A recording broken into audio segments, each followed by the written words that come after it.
There is not a team in international rugby that has disappointed at Rugby World Cups like Ireland.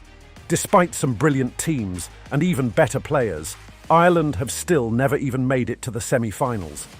With Ireland still reeling from their disappointment, let's take a look at the history of Ireland's Rugby World Cup disappointments, as well as where they go from here. To really understand how disappointing Ireland have been at the biggest tournament in the sport, we need to go back to the very start. Ireland were one of the teams invited to compete in the inaugural Rugby World Cup in 1987. With a team featuring not a huge amount of experience, Ireland were defeated by Wales in the pool stage before losing heavily in the quarter-finals to Australia. It was a disappointing start to their tournament campaign. But 4 years later, things were going to be easier for Italy. For one thing, they were one of the hosts of the tournament. They had a more experienced squad, including players who were playing together with one of the 4 provinces. But Ireland were in pretty poor form, having lost a series to Namibia earlier that summer. So it was not a massive surprise when the Irish team lost to Scotland at Murrayfield. They were once again on the wrong end of the result against Australia in the quarter-finals. This time, the game was a huge amount closer. Ireland pushed the eventual world champions extremely close, but the home fans still left Lansdowne disappointed. They had a 3-point lead with 3 minutes to go before an incredible try from Michael Linnag snatched the game away from Ireland. For the fans in attendance, I bet they did not expect that quarter-final disappointment to continue as long as it has done. 4 years later, it was more of the same. While Irish expectations weren't high, the fact that they were blown away by France was still a disappointment. But things just failed to improve for Ireland. They lost to Argentina and France in the next 2 quarter-finals, 2 opponents who Ireland could have beaten. 2007 was an even bigger disappointment. Ireland lost to Argentina and France again, but this time it came in the pool stage. They only beat Georgia by 4 points and stumbled out of the tournament without even reaching the knockout stages. But it is really in the last 4 tournaments where Ireland have been the most disappointing. In 2009, Ireland won the Six Nations for the first time in a whopping 24 years. Not only did they win the Six Nations, but they won the Grand Slam. Irish players dominated the 2009 British and Irish Lions team.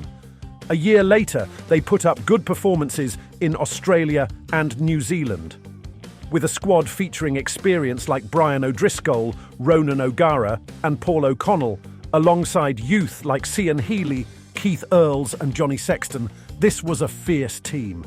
They looked extremely impressive when they went unbeaten in the pool stage for the first time in Ireland's Rugby World Cup history.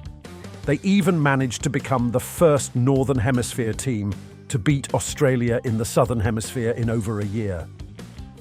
Having topped their pool, Ireland were rewarded with a Welsh team that they had lost to earlier in the year. But Wales had struggled against Samoa in the pool stage, and so Ireland were favourites. It was O'Driscoll's last chance at Rugby World Cup glory, but his team let him down. Ireland were outclassed all over the field. Their set piece, which had been brilliant in the pool stage, faltered and allowed Wales to take control of the game. Ireland made a lot of mistakes throughout the game, and 2 Welsh tries in 15 minutes took the game away. It was a huge disappointment for Declan Kidney's Ireland team. The expectations only got higher for Ireland.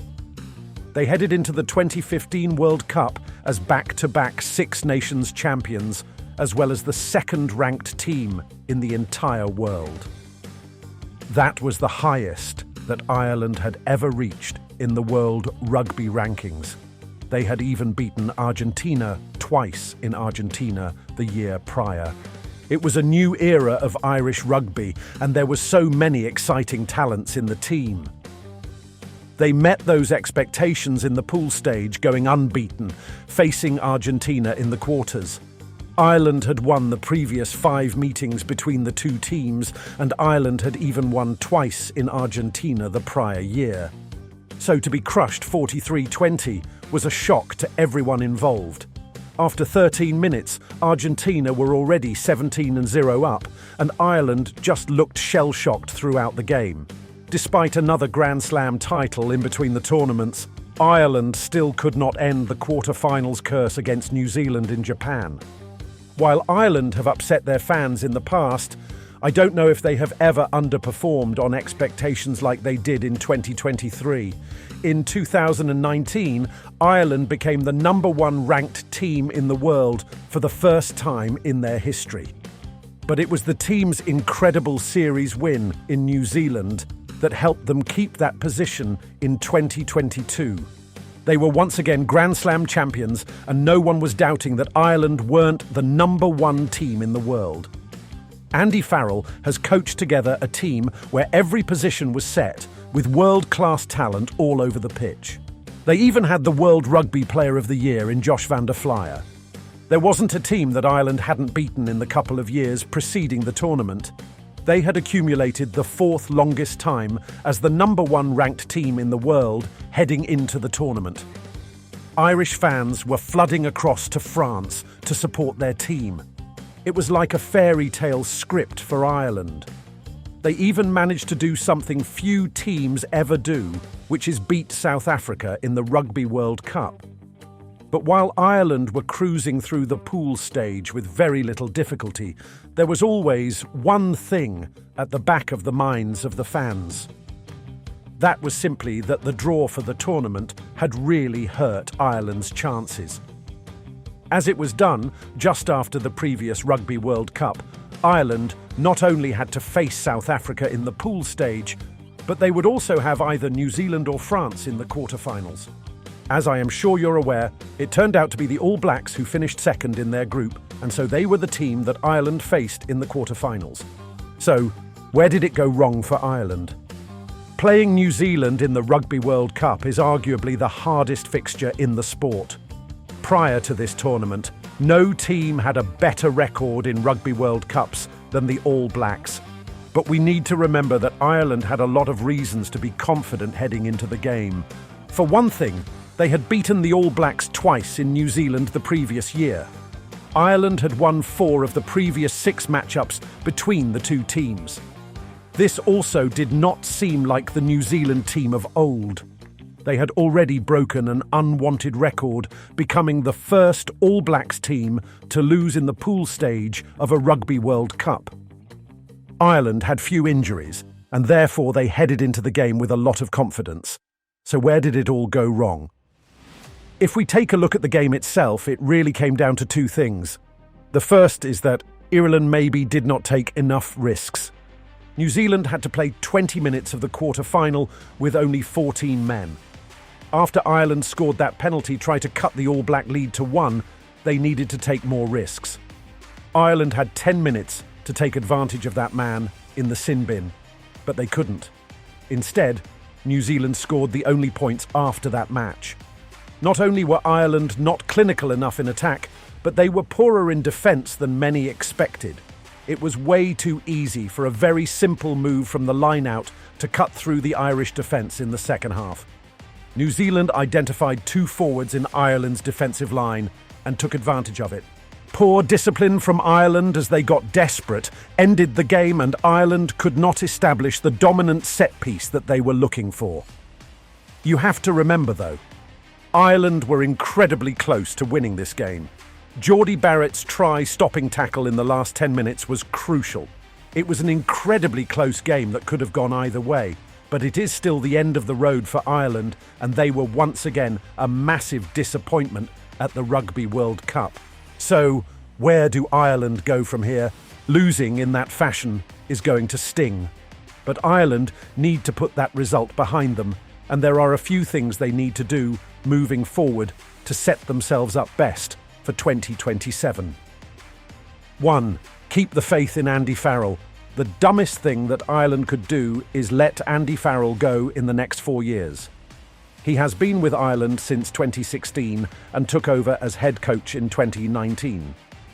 I don't think it is too far to say that this is the best Irish team of all time, and that is partly down to the brilliant coaching of Farrell. The result in the Rugby World Cup should not cost Farrell his job. He is the right man to lead Ireland forward and do a slight rebuild on this team.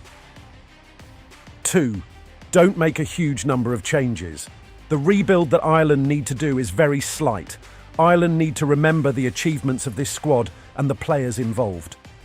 While there are certainly a few exciting prospects who deserve a shot at the top level, wholesale changes are unnecessary for Ireland. The core of this team is young enough that they can make it to the next tournament. Some guys like Johnny Sexton, Peter O'Mahony and Bundy Aki will obviously need replacing, but Ireland should not make too many changes outside of those players. 3. Figure out your best team early on. One of the things that made Ireland such a great team over the last couple of years is that they had an established squad who had played together a lot. It helps, of course, that most of the squad came from Leinster, but it was incredibly easy to predict Ireland's starting team over the last 2 years. That chemistry and harmony in the team helped to make Ireland great, and Andy Farrell should aim to have that same setup in 4 years' time. That means if you are going to bring guys like Jack Crowley, Kieran Treadwell, Craig Casey and Cian Prendergast into the team, it is better to do it early on. By 2025, Ireland should have their team for the next tournament set. The 2024 Six Nations should be the perfect tournament for Ireland to rebound, particularly as their closest rival France will be without some huge players due to the Olympics happening later that year. Consistency is important for Ireland, so bringing those young players into the squad early on and letting them develop with the experienced professionals. There are certainly a lot of quality players who can help the inexperienced guys become part of the team. It is not going to be easy for Irish fans to get over another Rugby World Cup disappointment, but the important thing here is to not overreact. They have a very good team, a very good head coach, and an exciting future. What do you think has caused Ireland's Rugby World Cup disappointments? Why not put your thoughts in the comments down below? While you're down there, hit that like button and subscribe. Thank you for watching, and we will see you next time.